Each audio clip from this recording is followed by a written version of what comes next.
James wrote to the believers, "Consider it pure joy, my brothers and sisters, whenever you face trials of many kinds, because you know that the testing of your faith produces perseverance. Let perseverance finish its work, so that you may be mature and complete, lacking nothing."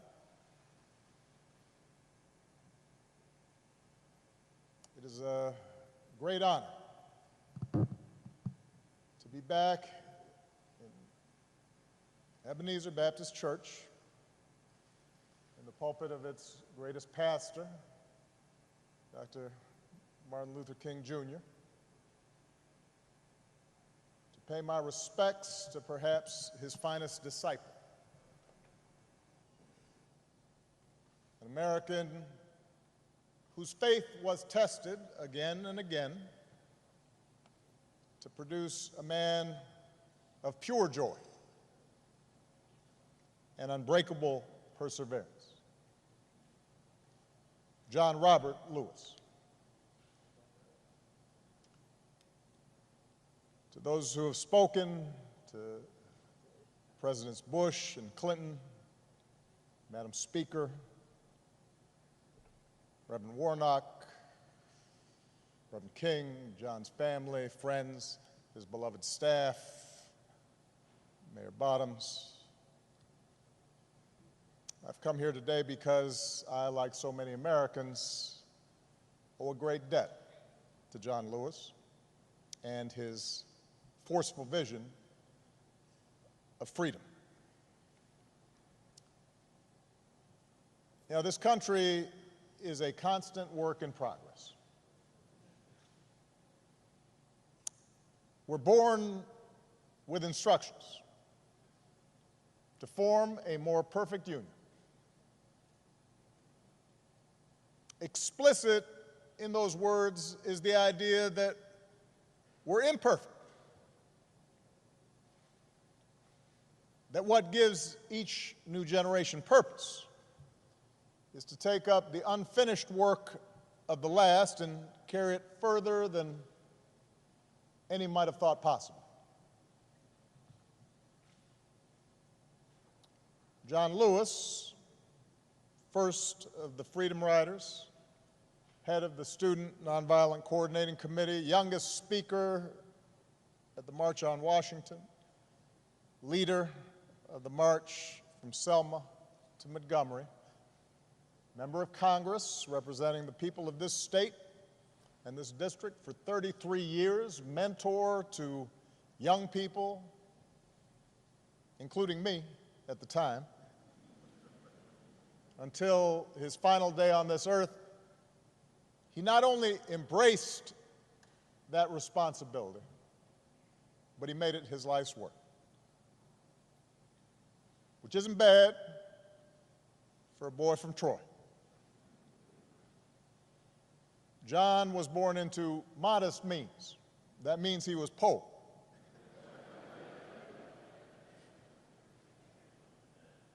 In the heart of the Jim Crow South, to parents who picked somebody else's cotton. Apparently, he didn't take to farm work. On days when he was supposed to help his brothers and sisters with their labor, he'd hide under the porch and make a break for the school bus when it showed up. His mother, Willie Mae Lewis, nurtured that curiosity in this shy, serious child. Once you learn something, she told her son, once you get something inside your head, no one can take it away from you. As a boy, John listened through the door after bedtime as his father's friends complained about the Klan. One Sunday as a teenager, he heard Dr. King preach on the radio. As a college student in Tennessee, he signed up for Jim Lawson's workshops on the tactic of nonviolent civil disobedience. John Lewis was getting something inside his head, an idea he couldn't shake, took hold of him, that nonviolent resistance and civil disobedience were the means to change laws, but also change hearts and change minds and change nations and change the world. So he helped organize the Nashville campaign in 1960. He and other young men and women sat at a segregated lunch counter, well-dressed, straight back, refusing to let a milkshake poured on their heads or a cigarette extinguished on their backs or a foot aimed at their ribs. Refused to let that dent their dignity and their sense of purpose. And after a few months, the Nashville campaign achieved the first successful desegregation of public facilities in any major city in the South. John got a taste of jail for the first, second, third, well, several times. But he also got a taste of victory, and it consumed him with righteous purpose. And he took the battle deeper into the South. In that same year, just weeks after the Supreme Court ruled that segregation of interstate bus facilities was unconstitutional, John and Bernard Lafayette bought 2 tickets, climbed aboard a Greyhound, sat up front, and refused to move. This was months before the first official freedom rides. He was doing a test. Trip was unsanctioned. Few knew what they were up to. And at every stop through the night, apparently, the angry driver stormed out of the bus and into the bus station. And John and Bernard had no idea what he might come back with or who he might come back with.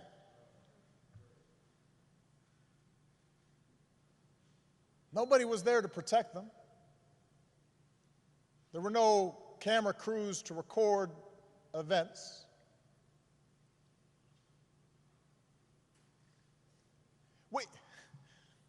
Sometimes, Rev, we read about this and we kind of take it for granted, or at least we act as if it was inevitable. Imagine the courage of 2 people Malia's age, younger than my oldest daughter, on their own, to challenge an entire infrastructure of oppression. John was only 20 years old, but he pushed all 20 of those years to the center of the table, betting everything, all of it, that his example could challenge centuries of convention and generations of brutal violence and countless daily indignities suffered by African Americans. Like John the Baptist preparing the way, like those Old Testament prophets speaking truth to kings.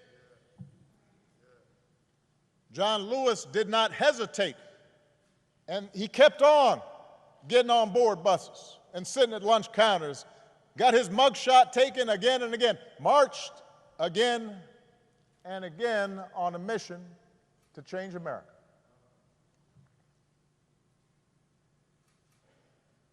Spoke to 250,000 people at the March on Washington when he was just 23. Helped organize the Freedom Summer in Mississippi when he was just 24. At the ripe old age of 25, John was asked to lead the march from Selma to Montgomery. He was warned that Governor Wallace had ordered troopers to use violence. But he and Hosea Williams and others led them across that bridge anyway. And we've all seen the film and the footage and the photographs. President Clinton mentioned the trench coat, the knapsack, the book to read, the apple to eat, the toothbrush. Apparently, jails weren't big on such creature comforts. And you look at those pictures, and John looks so young, and he's small in stature, looking every bit that shy, serious child that his mother had raised, and yet he's full of purpose. God's put perseverance in it.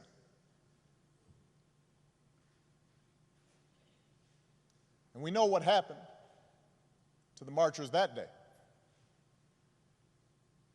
Their bones were cracked by billy clubs, their eyes and lungs choked with tear gas.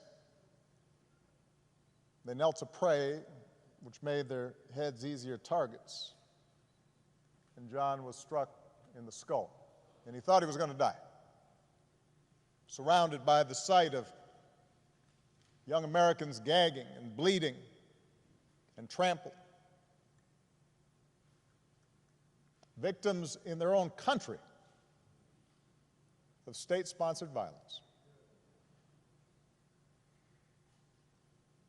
And the thing is, I imagine initially that day, the troopers thought they'd won the battle.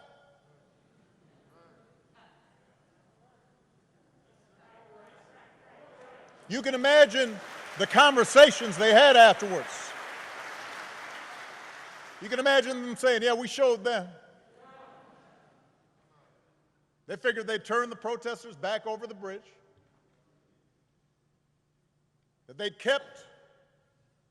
they'd preserved a system that denied the basic humanity of their fellow citizens. Except this time there were some cameras there. This time the world saw what happened, bore witness to black Americans who were asking for nothing more than to be treated like other Americans, who were not asking for special treatment, just equal treatment, promised to them a century before,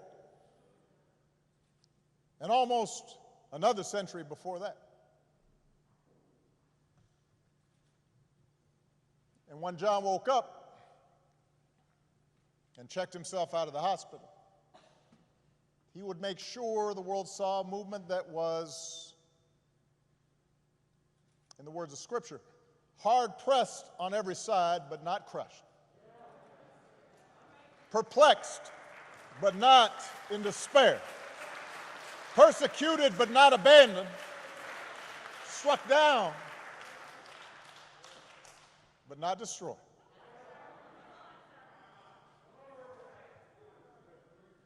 So he returned to Brown Chapel, a battered prophet, bandages around his head. And he said, more marchers will come now. And the people came. and the troopers parted, and the marchers reached Montgomery, and their words reached the White House.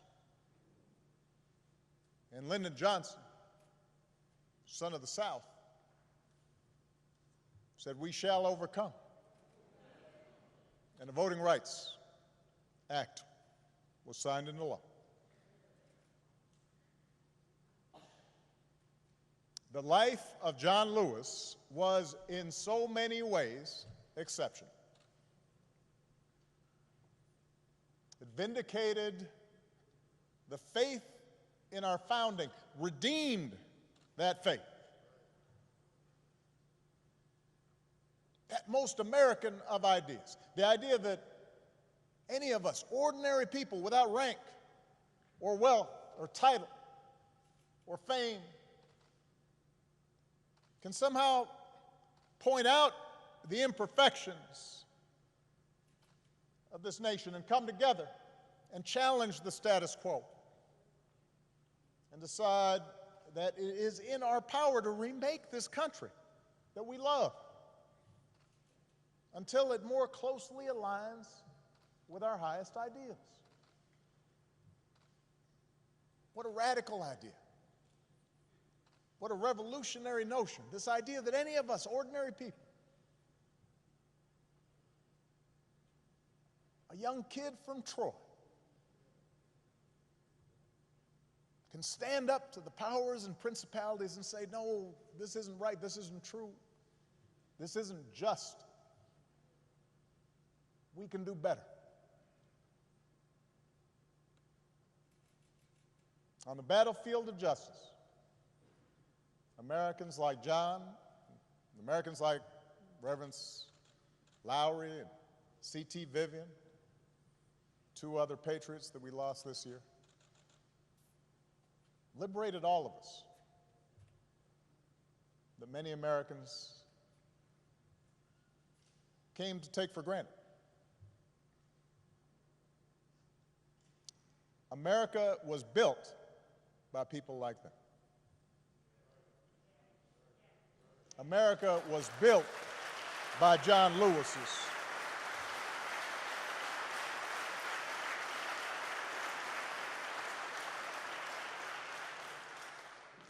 He, as much as anyone in our history, brought this country a little bit closer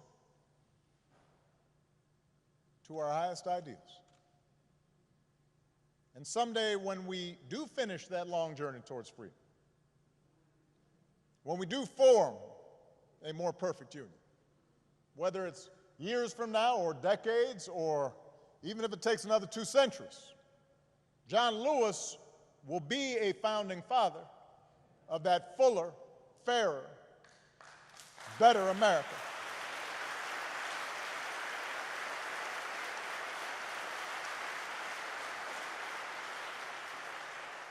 And yet, as exceptional as John was, here's the thing: John never believed that what he did was more than any citizen of this country can do.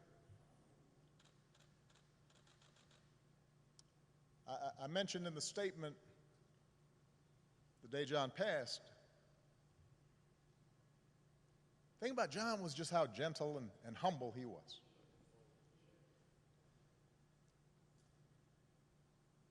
And despite this storied, remarkable career, he treated everyone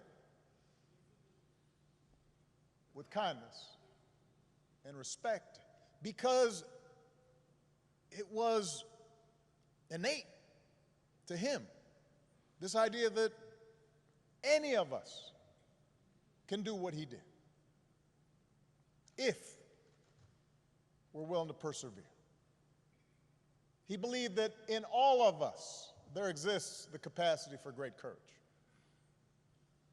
That in all of us there's a longing to do what's right.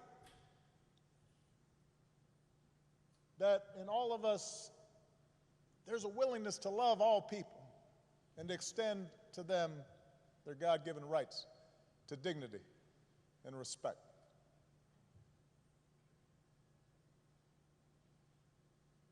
So many of us lose that sense. It's taught out of us. We start feeling as if, in fact, we can't afford to extend kindness or decency to other people. That we're better off if we're above other people and looking down on them. And so often that's encouraged in our culture. But John always said, he always saw the best in us. And he never gave up and never stopped speaking out because he saw the best in us. He believed in us even when we didn't believe in ourselves. And as a congressman, he didn't rest. He kept getting himself arrested. As an old man, he didn't sit out any fight. Sat in all night long on the floor of the United States Capitol. I know his staff was stressed.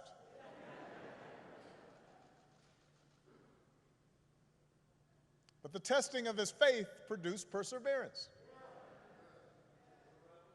He knew that the march is not over, that the race is not yet won, that we have not yet reached that blessed destination where we are judged by the content of our character. He knew from his own life that progress is fragile, that we have to be vigilant against the darker currents of this country's history, of our own history, with their whirlpools of violence and hatred and despair that can always rise again. Bull Connor may be gone, but today we witness with our own eyes police officers kneeling on the necks of black Americans. George Wallace may be gone, but we can witness our federal government sending agents to use tear gas and batons against peaceful demonstrators.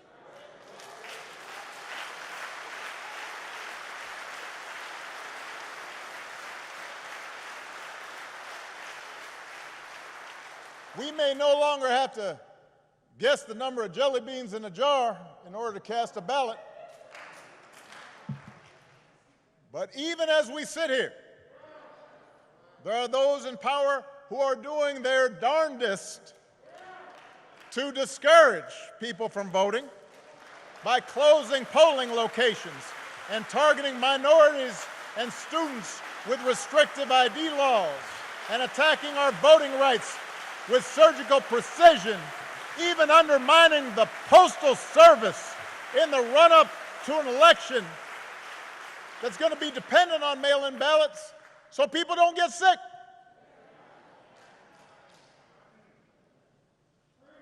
Now, I know this is a celebration of John's life. There are some who might say we shouldn't dwell on such things. But that's why I'm talking about it. John Lewis devoted his time on this earth fighting the very attacks on democracy and what's best in America that we're seeing circulate right now.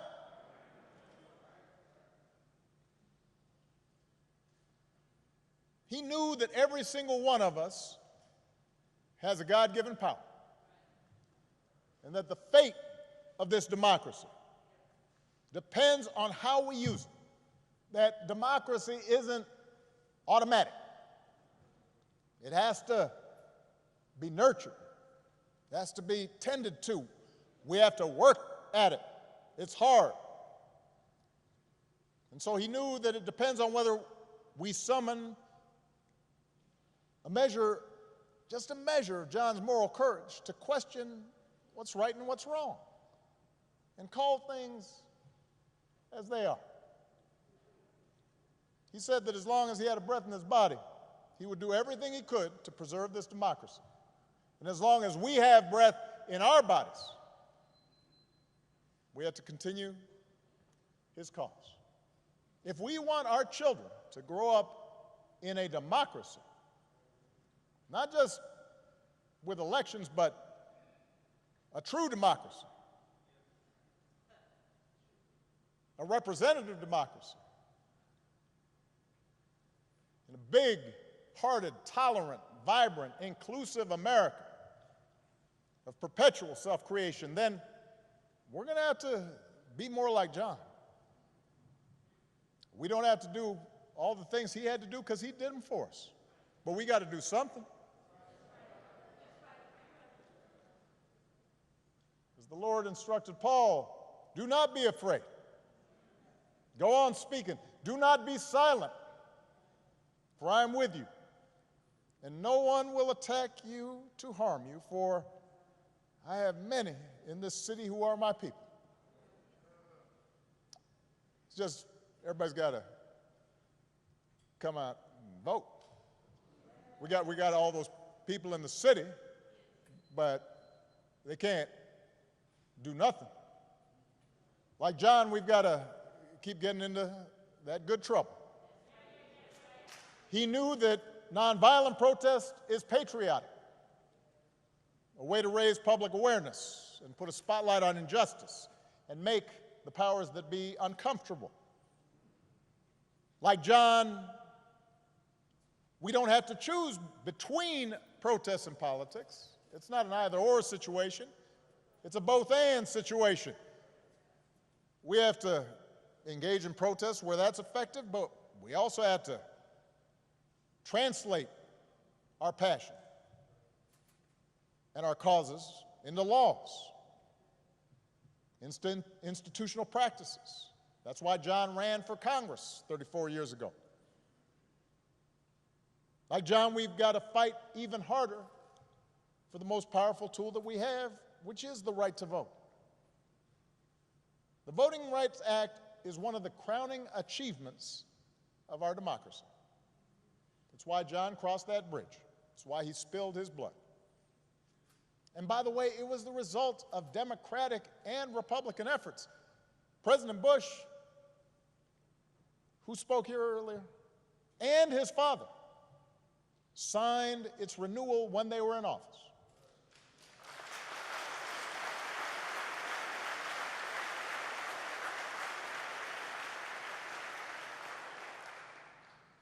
President Clinton didn't have to because it was the law when he arrived, so instead he made a law to make it easier for people to register to vote.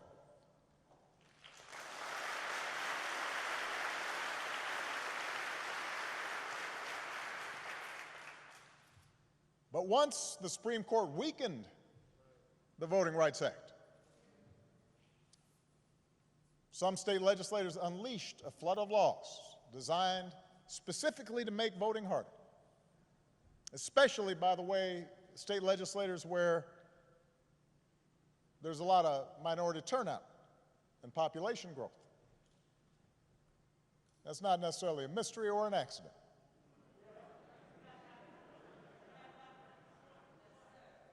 It was an attack on what John fought for. It was an attack on our democratic freedoms. And we should treat it as such. If politicians want to honor John, and I'm so grateful for the legacy and work of all the congressional leaders who are here, but there's a better way than a statement calling him a hero. You want to honor John? Let's honor him by revitalizing the law that he was willing to die for.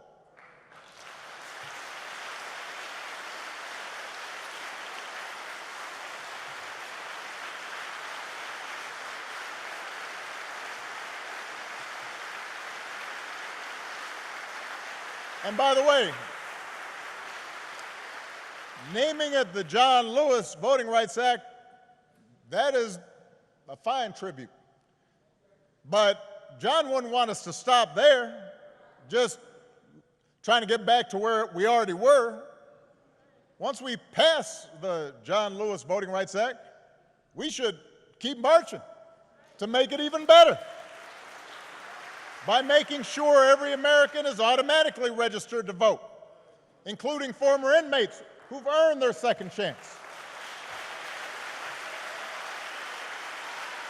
By adding polling places and expanding early voting and making Election Day a national holiday. So if you are somebody who's working in a factory, or you're a single mom who's got to go to her job and doesn't get time off,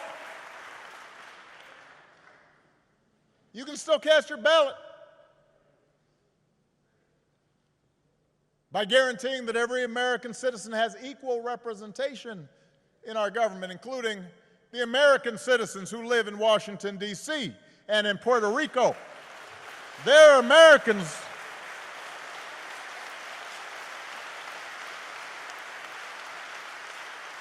By ending some of the partisan gerrymandering so that all voters have the power to choose their politicians, not the other way around.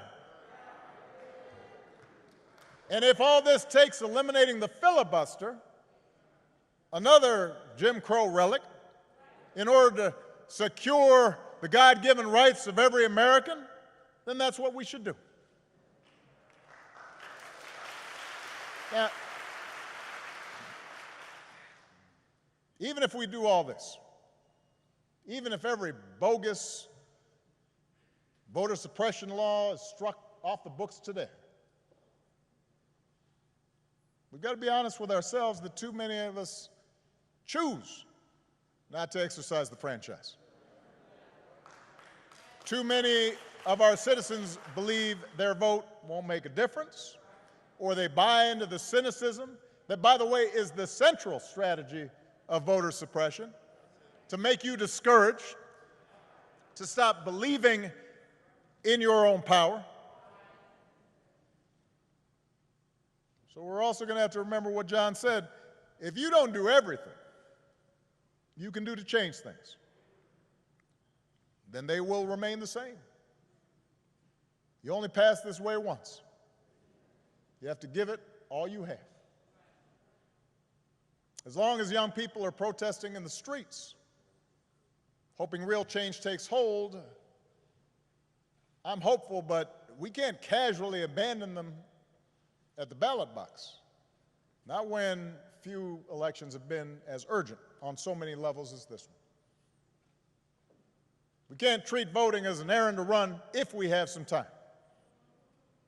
We have to treat it as the most important action we can take on behalf of democracy. And like John, we have to give it all we have.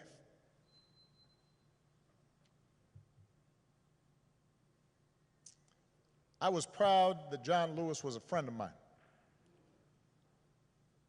I met him when I was in law school. He came to speak. And I went up and I said, Mr. Lewis, you are one of my heroes.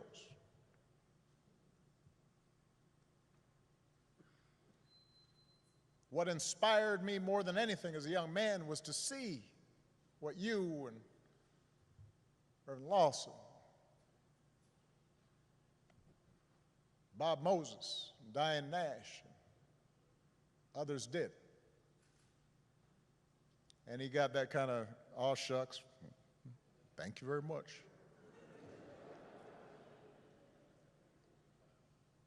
Next time I saw him, I'd been elected to the United States Senate. And I told him, John, I'm here because of you.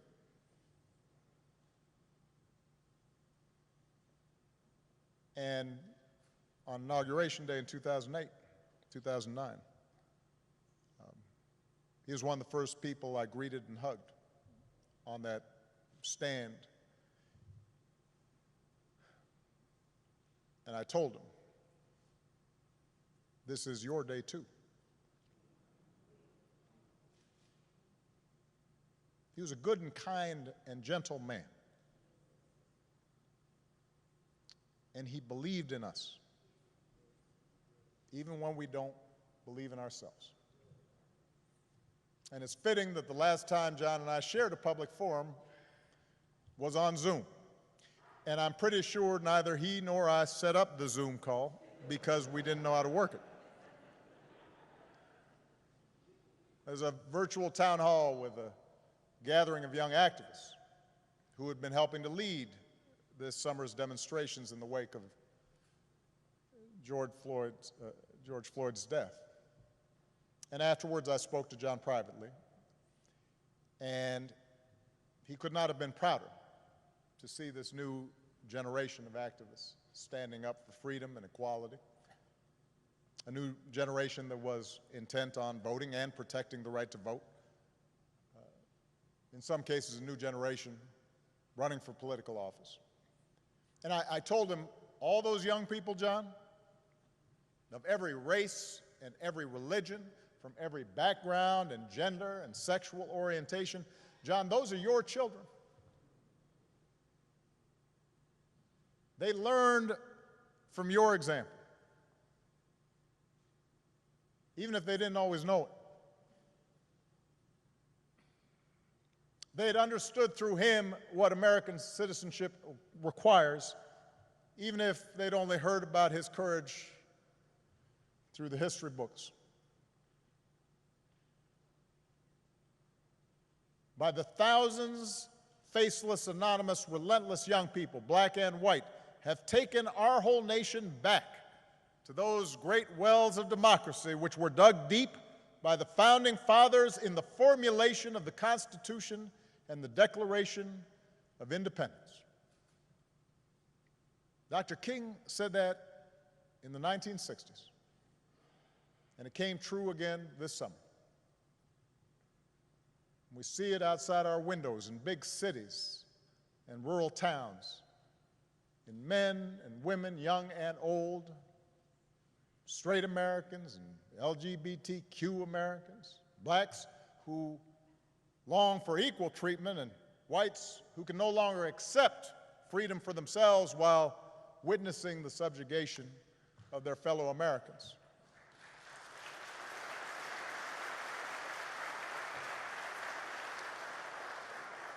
We see it in everybody doing the hard work of overcoming complacency, of overcoming our own fears and our own prejudices, our own hatreds.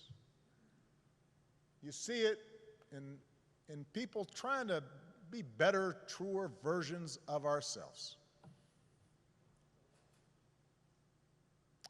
And that's what John Lewis teaches us. That's where real courage comes from, not from turning on each other, but by turning towards one another, not by sowing hatred and division, but by spreading love and truth, not by avoiding our responsibilities to create a better America and a better world, but by embracing those responsibilities with joy and perseverance, and discovering that in our beloved community, we do not walk alone. What a gift John Lewis was. We are all so lucky to have had him walk with us for a while and show us the way. God bless you all. God bless America. God bless this gentle soul who pulled it closer to its promise. Thank you very much.